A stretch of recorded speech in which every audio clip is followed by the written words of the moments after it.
بسم اللہ الرحمن الرحیم۔ الصلاۃ والسلام علیکہ یا رسول اللہ وعلی آلکہ وصحابکہ یا حبیب اللہ۔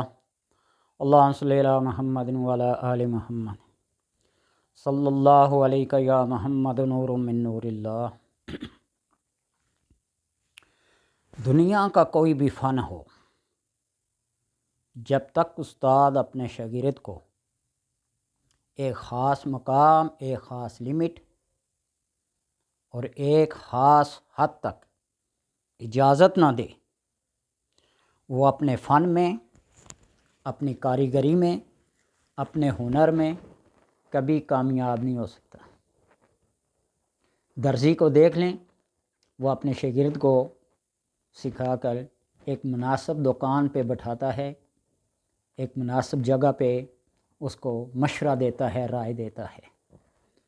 ورکشاپ میں چلے جائیں، کوئی بھی استاد اپنے شاگرد کو اس وقت تک دکان کھولنے نہیں دیتا جب تک کہ وہ اس سے اجازت نہ لے اس سے پوچھ کے نہ جائے۔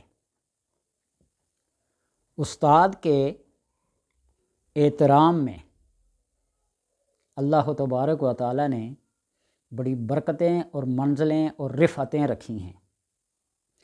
جو بغیر استاد کے کام کرتا ہے نا، تو وہ کام نقصان سے خالی نہیں ہوتا۔ مولانا روم رحمۃ اللہ تعالیٰ نے اس کی بے شمار مثالیں لکھی ہیں۔ بہرحال عملیات کے کام میں بھی اسی طرح ہے۔ کہتے ہیں اذن کیوں ضروری ہے؟ اذن اس لیے ضروری ہے کہ اس عمل کو چلانے کے لیے، اس کے اندر تاثیر پیدا کرنے کے لیے آپ صلی اللہ علیہ وسلم کے پاس ایک یہودی آیا اور آ کر کہنے لگا، اگر آپ اس درخت کو کہیں کہ وہ چل کر آپ کے پاس آئے تو میں آپ پہ ایمان لے آؤں گا۔ تو آپ صلی اللہ علیہ وسلم نے فرمایا، تو ہی جا کے اسے کہہ دے کہ اللہ کا رسول تمہیں بلا رہا ہے۔ یہودی گیا اور جا کے اس درخت سے مخاطب ہوا اور درخت سے کہنے گیا کہ اللہ کا رسول تمہیں بلا رہا ہے۔ وہ درخت جڑوں سمیت جڑوں کو گھسیٹتا ہوا آپ کی خدمت میں حاضر ہوا۔ یہ ہے اذن۔ اگر وہ خود جا کے اسے کہتا نا کہ اللہ کا رسول، وہ تو اللہ کا رسول مانتے ہی نہیں تھے۔ بہرحال کہنے کا مقصد ہے کہ جو اذن، جو حکم استاد کا ہوتا ہے نا، وہ کسی کا نہیں۔ کوئی شخص اگر بے روزگار ہو، بے کس، مجبور، لاچار ہو، اس کا کوئی بھی کہیں سے چارہ نہ چلتا ہو، یا وہاب اس کو پڑھیں، اور اس کے 4 مرتبے ہیں: بادشاہت ہے، وزارت ہے، امارت ہے، تسخیر خلائق ہے۔ 5 کروڑ بار پڑھیں اپنی زندگی میں، معمولات دنیا کو چھوڑ کے۔ اگر آپ بادشاہت کرنا چاہتے ہیں، وزارت کرنا چاہتے ہیں، دنیا کے امیر ترین بندے بننا چاہتے ہیں، پوری کائنات کو اپنی مٹھی میں لینا چاہتے ہیں، یا وہاب کا وظیفہ کریں۔ اور اگر وقتی کوئی کام چلانا چاہتے ہیں، رکا ہوا ہو، مجبوری ہو، پریشانی ہو، بے بسی ہو، تہائی رات کو اٹھیں، وضو کریں، غسل کریں صحیح طریقے سے، ایسے حجت ڈالنے کے لیے نہیں، پاک صاف کپڑے پہنیں، خوشبو سے معطر اپنے آپ کو کریں، 2 رکعت نماز نفل قضاء حاجت کے پڑھیں، اور اٹھیں، اٹھ کر اپنے دائیں پاؤں کو بائیں پاؤں کو اوپر رکھیں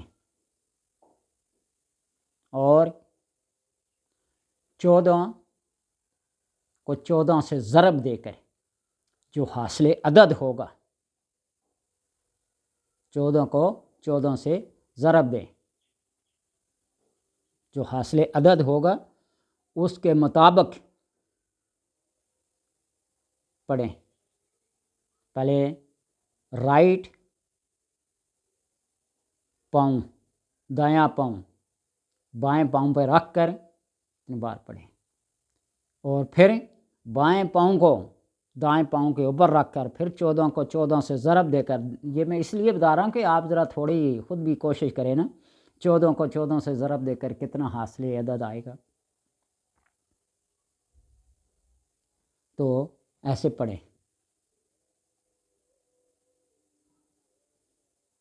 اور پھر آسمان کی طرف منہ کریں، پھر 14 بار پڑھیں، اور وہاں سے پھر سجدے میں جائیں، سجدے میں جا کر پھر 14 بار پڑھیں، پڑھ کر اللہ تبارک و تعالیٰ سے اپنے مقصد کی دعا کریں۔ اگر آپ کے مقدر اور نصیب میں اس عمل کی برکت کی وجہ سے خیریت، بلائی، رزق روزی